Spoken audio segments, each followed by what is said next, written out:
ब्रह्मचारी योद्धा का जागरण, उठ उठ रे प्रमादी। क्या तू इस क्षण भंगुर निद्रा में अपना भविष्य विसर्जित करेगा? सुन, उत्तिष्ठित जागृत प्राप्य वरान निबोधत।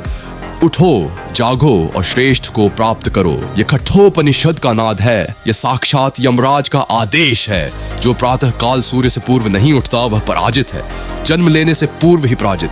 5:30 यही वह पवित्र काल है जब देवता भी पृथ्वी पर विचरण करते हैं। और तू अपने शैया पर पड़ा उस मृतक की भांति सो रहा है जिसे स्वयं अपनी मृत्यु का बोध नहीं। और वह दूषित यंत्र, वह फोन, उसे छूना भी मत। और प्रातःकाल, जो प्रातःकाल उठते ही उस विषैले यंत्र को स्पर्श करता है, वह अपने मस्तिष्क में विष घोलता है। कोर्टिसोल नामक वह विष जो तेरे फोकस को, तेरी स्मृति को, तेरे तेज को भस्म कर देता है। मन एव मनुष्याणां कारणं बंध मोक्ष। मन ही बंधन है, मन ही मोक्ष है। और तू उस मन को प्रातःकाल ही उस निकृष्ट यंत्र का दास बना देता है। धिक्कार है तुझ पर, धिक्कार। अब सुन ब्रह्मचर्य का रहस्य। ओह रे अज्ञानी, तू जानता भी। सुनो भाई, जब भी वीर्य निकालने का मन उठे उसे बस एक परीक्षा समझना। ये वो पल है जहाँ इंसान टूटता भी है और बनता भी। कुछ सेकंड के सुख के लिए जीवन की पूरी शक्ति मत लुटा देना। संयम कोई कमजोरी नहीं है, यही असली ताकत है। आज अगर खुद को रोक लिया तो कल आईने में खुद को देखकर गर्व महसूस होगा। मन को लक्ष्य में बांध दो, शरीर अपने आप शांत हो जाएगा। वह ऐसी शक्ति है जिसके सम्मुख पर्वत भी जब ब्रह्मचर्य सागर भी मार्ग देते हैं के साथ किया जाता है तो भीतर एक दिव्य तेज पैदा होता है। वही ऊर्जा जो बिखर सकती थी रीढ़ से ऊपर उठकर चेतना को जागृत करती है। ऐसा ब्रह्मचारी सिर्फ अपने लिए नहीं, पूरी दुनिया के लिए शक्ति और प्रेरणा बन जाता है। अब जरा आंखें बंद करो, खुद को 6 महीने बाद देखो, 1 साल बाद, 5 साल बाद। मजबूत शरीर, स्थिर नजर, साफ दिमाग, अडिग आत्मविश्वास। सोचो, क्या तुम वो इंसान बनना चाहते हो या यही रुक जाना चाहते हो? भाई 5 मिनट अब जो मैं कहने जा रहा हूँ बहुत भारी है और मैं ये सब दिखावे के लिए नहीं बढ़ेगा। सच ये है कि आज मैं बहुत बुरी स्थिति में हूँ। शीत जल से स्नान आ गए हैं कि बिना मदद के आगे बढ़ना मुश्किल अनुभव करता है। मैं टूट तेरी कायरता का मरण अकेला पड़ गया। शरीर माध्यम, अगर आप इस मान साधना, इस आवाज, शरीर प्रयास को जिंदा रखना चाहते हो तो आज उस साधन को आलस्य की अग्नि में जला सहारा बन सकता है। अगर आप युद्ध कर सकते हो तो कृपया प्रातःकाल का, अगर नहीं कर सकते तो कम से कम मुझे तेरा मस्तिष्क सबसे तीव्र आज सच में किसी सहारे की जरूरत है। उसमें सबसे कठिन विषय को ललकार।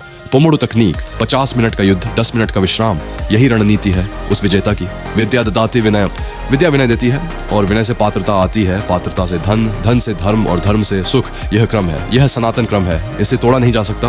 भोजन कर, किंतु सात्विक भोजन, उबले अंडे, ओट्स, केला, यही तेरे मस्तिष्क का ईंधन है। और जल, 500 मिलीलीटर जल। बिना जल के तेरा मस्तिष्क उस मरुस्थल की भांति है जहाँ कोई विचार अंकुरित नहीं होता। मध्याह्न में भारी भोजन, वह मूर्खता की पराकाष्ठा है। जो दोपहर में भारी भोजन करता है वह अपनी ऊर्जा पाचन में झोंक देता है और फिर वह अध्ययन करने बैठता है, किंतु उसका मस्तिष्क उस मूर्छित योद्धा की भांति है जो युद्ध भूमि में आते ही सो जाए। 15 मिनट की शक्ति निद्रा ले, बाहर भ्रमण कर और फिर व्यावहारिक कार्यों में लग संध्या काल, वह पवित्र संधि काल। 20-30 मिनट का शारीरिक युद्ध, दौड़, खेल, नृत्य, और तेरे शरीर से डोपामिन, सेरोटोनिन, एंडोर्फिन प्रवाहित होंगे।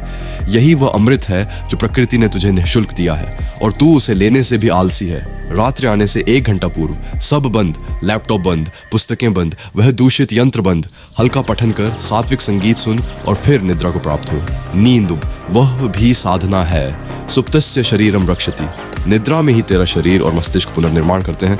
दिन भर जो तूने पढ़ा वह निद्रा में ही स्मृति बनता है। नींद का बलिदान करने वाला मूर्ख है। वह उस किसान की भांति है जो बीज तो बोता है किंतु सींचता नहीं। यही है वह मार्ग, ब्रह्मचारी योद्धा का मार्ग। 30 दिन, केवल 30 दिन इस दिनचर्या को अपना और तू स्वयं देखेगा कि तू वह नहीं रहा जो था। तेजस्वी नावधीतमस्तु, हम दोनों का अध्ययन। तेजस्वी हो, यह तेज, यह दिव्य तेज केवल संयम से, केवल ब्रह्मचर्य से, केवल अनुशासन से प्राप्त होता है। अब उठ रे वीर, ऐसे अपने भाग्य को अपने हाथों से निर्मित कर। हर हर महादेव। ब्रह्मचर्य कोई 100 मीटर की दौड़ नहीं है, यह पूरी जिंदगी की यात्रा है। इस रास्ते पर चलते हुए